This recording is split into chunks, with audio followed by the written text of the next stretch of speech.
राधे राधे, जय श्री कृष्णा। आज की कथा में आप सभी भक्तों का हार्दिक स्वागत है। भगवान श्री कृष्ण और श्रीमती राधा रानी की कृपा सदैव आप पर और आपके समस्त परिवार पर बनी रहे। दोस्तों, आज आप सुनने वाले हैं चैत मास की कथा का 20वां अध्याय। तो भगवान श्री हरि विष्णु का ध्यान करके आज की पावन कथा का प्रारंभ करते हैं। ऋषियों ने कहा कि हे महाभाग सूत जी, आप महात्मा राजा पृथ्वी के जन्म का विस्तार के साथ वर्णन कीजिए। हम उनकी कथा सुनने के लिए उत्सुक हैं। महाराज पृथु ने जिस प्रकार इस पृथ्वी का दोहन किया था तथा देवताओं, पितरों और तत्ववेता मुनियों ने भी जिस प्रकार उसको दहा था, वह सारा प्रसंग मुझे सुनाइए। सूत जी बोले कि हे दुज, मैं वन कुमार पृथ्वी के जन्म का पराक्रम और क्षत्रियोचित पुरुषार्थ का विस्तार के साथ वर्णन करूंगा। ऋषियों ने जो बातें रहस्य की कही हैं उन्हें भी बताऊंगा। जो प्रतिदिन वेन नंदन पृथ्वी की कथा को विस्तार पूर्वक कहेगा, उसके 7 जन्मों के पाप हो जाएंगे। पृथु का जन्म वृतांत तथा संपूर्ण चरित्र ही पापों का नाश करने वाला और पवित्र है। पूर्व काल में अंग नाम के प्रजापति थे, जिनका जन्म अत्रि वंश में हुआ था। वे अत्रि के समान ही प्रभावशाली, धर्म के रक्षक, परम बुद्धिमान तथा वेद और शास्त्रों के तत्वज्ञान थे, जिसका नाम था सुनीता महाभाग्य। और उसके गर्भ से वेन नामक पुत्र को जन्म दिया, जो धर्म का नाश करने वाला था। राजा वेन वेदोक्त सदाचार रूप धर्म का परित्याग करके काम, लोभ और महामोहवश पाप का ही आचरण करता था। मद और मासरे से मोहित होकर पाप के ही रास्ते चलता था। उस समय संपूर्ण दुष्वेदा धन से विमुख हो गए और वेन के राजा होने पर प्रजाजनों में स्वाध्याय और यज्ञ का नाम भी नहीं सुनाई पड़ता था। यज्ञ में आए हुए देवता यजमान द्वारा अर्पण किए हुए सोम रस का पान नहीं करते थे। वह दुष्टा महाराजा ब्राह्मणों से प्रतिदिन यही कहता था कि स्वाध्याय ना करो, होम करना छोड़ दो, दान ना दो और यज्ञ भी ना करो। प्रजापति वेन का विनाश काल उपस्थित था, इसीलिए उसने यह क्रूर घोषणा की कि वह सदा यही कहा करता था कि मैं ही यजन करने के योग्य देवता, मैं ही यज्ञ करने वाला यजमान तथा मैं ही यज्ञ कर्म हूँ। मेरे ही उद्देश्य से यज्ञ और होम का अनुष्ठान होना चाहिए। मैं ही सनातन विष्णु में ही ब्रह्मा हूँ। मैं ही रुद्र, मैं ही इंद्र तथा सूर्य और वायु हूँ। हव्य और कव्य मेरे सिवा दूसरा कोई नहीं है। यह सुनकर महान शक्तिशाली मुनियों को वेन के प्रति बड़ा क्रोध हुआ। वे सब एकत्रित होकर उस पाप बुद्धि राजा के पास जाकर बोले कि राजा को धर्म का मूर्तिमान स्वरूप माना गया है, इसीलिए प्रत्येक राजा का कर्तव्य है कि वह धर्म की रक्षा करे। हम लोग 12 वर्षों में समाप्त होने वाले यज्ञ की दीक्षा ग्रहण कर रहे हैं।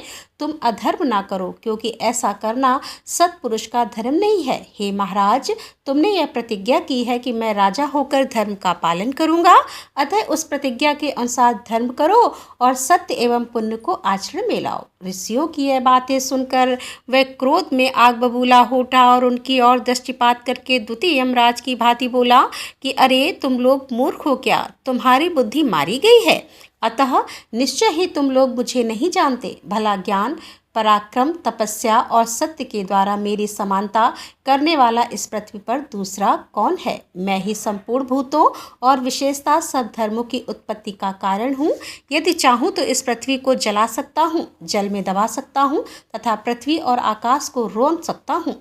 जब वेन को किसी प्रकार भी अधर्म मार्ग से हटाया ना जा सका, तब महर्षि ने क्रोध से भरकर उसे बलपूर्वक पकड़ लिया। वह विवश होकर झटपटाने लगा। उधर क्रोध में भरे हुए ऋषियों ने राजा वेन की बाईं जांघ को मतना आरंभ किया। उसके काले अंजन की राशि के समान एक नाट्य कद का मनुष्य प्रकट हुआ। उसकी आकृति विलक्षण थी। लंबा मुंह, विकराल आंखें, नीले कवच के समान काला रंग, मोटे और चौड़े कान, बेडौल बढ़ी हुई बाहें और विशाल भद्दा सा पेट, यही उसका होलिया था।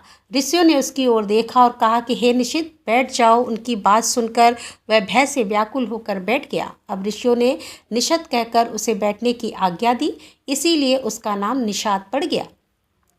पर्वतों और वनों में ही उसके वंश की प्रतिष्ठा हुई। निषाद, किरात, भील, नाहलक, भ्रमर, पुली तथा और भी जितने भी लक्ष्य जाति के पापचारी मनुष्य हैं, वे सब वेन के उसी अंग से उत्पन्न हुए हैं। तब यह जानकर कि राजा वेन का पाप निकल गया, समस्त ऋषियों को बड़ी प्रसन्नता हुई।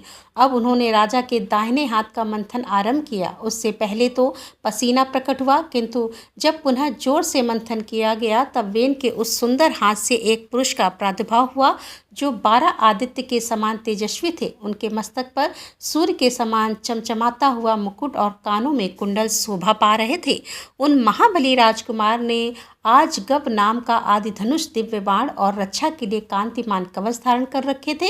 उनका नाम पृथु हुआ। वे बड़े सौभाग्यशाली वीर और महात्मा थे। उनके जन्म लेते ही संपूर्ण प्राणियों में हर्ष छा गया। उस समय समस्त ब्राह्मणों ने मिलकर पृथु का राज्याभिषेक किया।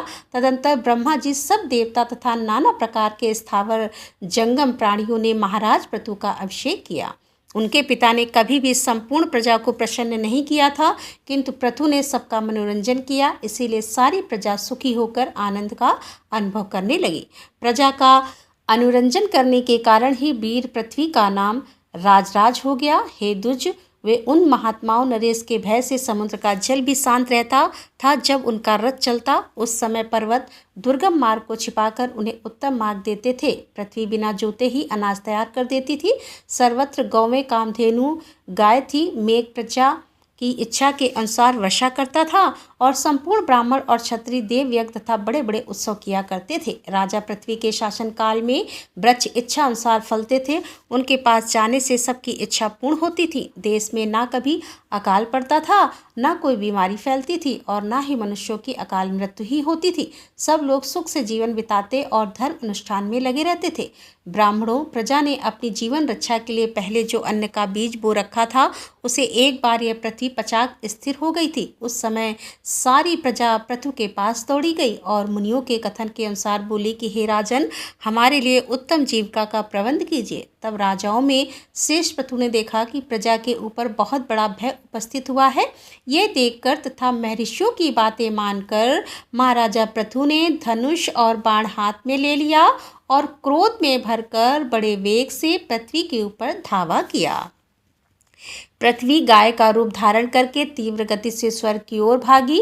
फिर क्रमशः ब्रह्मा जी, भगवान श्री विष्णु तथा रुद्र आदि देवताओं की शरण में गई, किंतु कहीं भी उसे अपने बचाव का स्थान ना मिला। अंत में अपनी रक्षा का कोई उपाय ना देखकर वह वेन कुमार पृथु की शरण में आई और बाणों के आघात से व्याकुल होकर उन्हीं के पास खड़ी हो गई। उसने नमस्कार करके राजा पृथ्वी से कहा कि महाराज, रक्षा करो, रक्षा करो। हे महाप्रज्ञ, मैं धारण करने वाली भूमि हूँ। मेरे ही आधार पर सब लोग टिके हुए हैं। हे राजन, यदि मैं मारी गई तो सातों लोग नष्ट हो जाएंगे। गौओं की हत्या में बड़ा पाप है। इस बात का श्रेष्ठ ब्राह्मणों ने प्रत्यक्ष अनुभव किया कि मेरा नाश होने पर सारी प्रजा ही नष्ट हो जाएगी। हे राजन, यदि मैं ना रही तो तुम प्रजा को कैसे धारण कर सकोगे? अतः यदि तुम प्रजा का कल्याण करना चाहते हो तो मुझे मारने का विचार छोड़ दो। हे भूपाल, मैं तुम्हें हित की बात बताती हूँ, सुनो। अपने क्रोध का नियंत्रण करो। मैं अन्नमय हो जाऊंगी, समस्त प्रजा को धारण करूंगी। मैं स्त्री हूँ और स्त्री अवध मानी गई है। मुझे मारकर तुम्हें प्रायश्चित का भागी होना पड़ेगा। राजा पृथु बोले, यदि किसी एक महापाप, एक दुराचारी का वध कर डालने पर सब लोग सुख से जी सकें तथा पुण्यदर्शी साधु पुरुषों को सुख मिलता हो तो एक पापी पुरुष का विनाश करना कर्तव्य माना गया है। वसुदेव, तुमने भी प्रजा के संपूर्ण स्वार्थी का विनाश किया है। इस समय जितने भी बीज थे उन सबको तुम पचा गई। बीजों को हड़प स्वयं तो स्थिर हो गई और प्रजा को मार रही हो। ऐसी दशा में मेरे हाथ से बचकर अब कहाँ जाओगी? हे वसुंधरे, संसार के हित के लिए मेरा यह कार्य उत्तम ही माना जाएगा। तुमने मेरी आज्ञा का उल्लंघन किया है, इसीलिए इन तीखे बाणों से मारकर मैं तुम्हें मौत के घाट उतारू दूंगा। तुम्हारे ना रहने पर मैं त्रिलोकी में रहने वाली पावन प्रजा को अपने ही तेज और धर्म के बल से धारण करूंगा। इसमें तनिक भी संदेह नहीं है। हे वसुंधरे, मेरा शासन धर्म के अनुकूल है, अतः इसे मारकर मेरी आज्ञा से तुम प्रजा के जीवन की सदा ही रक्षा करो। हे भद्रे, यदि इस प्रकार आज्ञा ही मेरी आज्ञा मान लोगी तो मैं प्रसन्न होकर सदा तुम्हारी रखवाली करूंगा।